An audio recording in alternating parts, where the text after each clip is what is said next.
Hey guys, Toby Mathis here, partner with Anderson Business Advisors and Law Group, and this is section 2 on forming a nonprofit. In fact, we're just going to call this one flat out forming a nonprofit organization. Now, here's the questions we get a lot of, and that is, what kind of an entity can be a nonprofit? More specifically, can you be an LLC and be a nonprofit? And the answer is yes, you can, but I wouldn't be. And here's why. When you look at a nonprofit activity, when you look at the actual code, it typically says a corporation or trust doing da-da-da-da-da-da. An LLC is a creature of state law, not underneath the federal law. So in other words, I can go to any state and I can set up something called an LLC. And then the IRS is going to say, how do you want us to treat it? There's no such thing as an LLC to the IRS. They're going to say, how do you want us to treat this organization? And then that's where you check. And so you could have an LLC taxed as a partnership, as a C Corp, as an S Corp. Technically, you could be taxed as a nonprofit, but when you're going through your exemption process, it's going to be a little bit of, fly in the ointment. It's going to be a little bit of a problem. And so the answer is, yes, I can be an LLC, but don't if you want to get your approval sooner than later. And you don't want to have a bunch of agitation because the IRS is used to seeing things in a particular way. And there's nothing that really benefits you for having an LLC taxed as a nonprofit. It's much better just to stick to what works, which is a corporation. Remember, they both don't pay taxes, so there's no difference. The real reason people use an LLC in the world is because it's kind of versatile. We can tax it however we want, and it supposedly has less of the formalities than a corporation. That's simply not the case. An LLC might be a little simpler as far as, hey, I don't have to have as many meetings because I can have one layer of management. But in a nonprofit, we do not have shareholders or members. We only have the board of directors or the board of trustees. It's going to be identical no matter what, whether you're an LLC or a corporation. So I'm going to urge you to just go with what works. File a corporation with the state, file an exemption as a corporation with the federal government. They're used to seeing bylaws for nonprofits. There's special language we have to put in both the articles and in those bylaws to make sure that it's going to get its approval when it files for exemption. So let's make sure that we do that. Next thing, can an LLC apply for tax-exempt status? This is brilliant because it shows us the division between state law and federal law. The state, it's called a nonprofit entity that you file with the state. For the federal government, we're applying for an exemption from tax.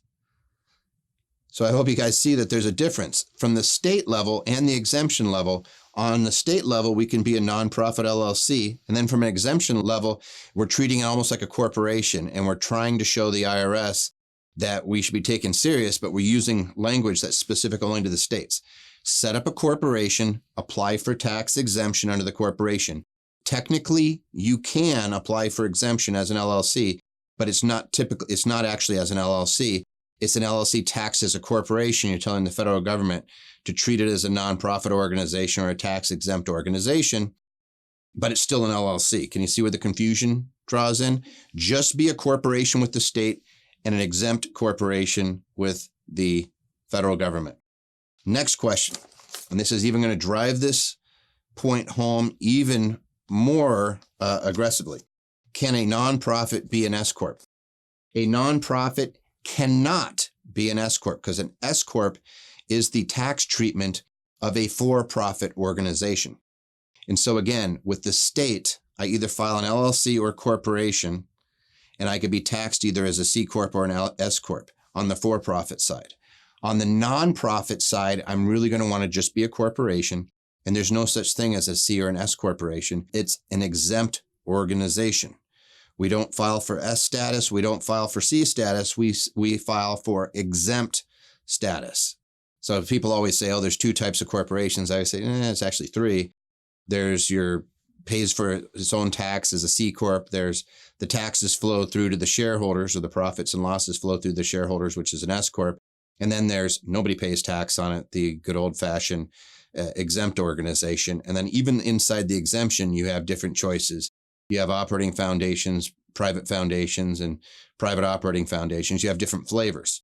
You don't have to be aware of all of them. You work with a professional who takes a look at what you're proposing to do and make sure that it's documented right so that you get preferential tax treatment. There is nothing better than tax exempt, period. There's literally, the nonprofits are probably the most powerful tax vehicle that's out there. There's tons of proof. If you want to look at a few, go look at Hershey Company, Milton Hershey, and his charitable trust and exactly what it's accomplished. Hint, it started back in 1905. To this day, it's grown. He didn't have any kids. And it's continued to, it's worth over, I think it's 12.6 billion last time I checked.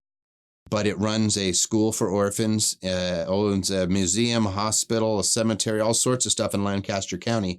And this was all started more than 100 years ago without any family. It's continued to grow. That's how powerful these things are. If you want to look at another one, look at Howard Hughes and the Hughes Organization.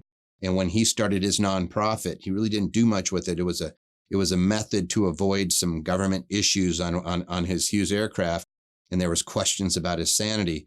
And the fact that the government wanted a different owner, so he gave it to his nonprofit, managed to pocket a huge amount of tax benefit. But then over the years, this thing, since he's passed, has grown to be the third largest nonprofit on the planet, giving over $580 million a year for medical research. I look at these things and I say they all share one thing in common, which is the time value of money. It grows geometrically.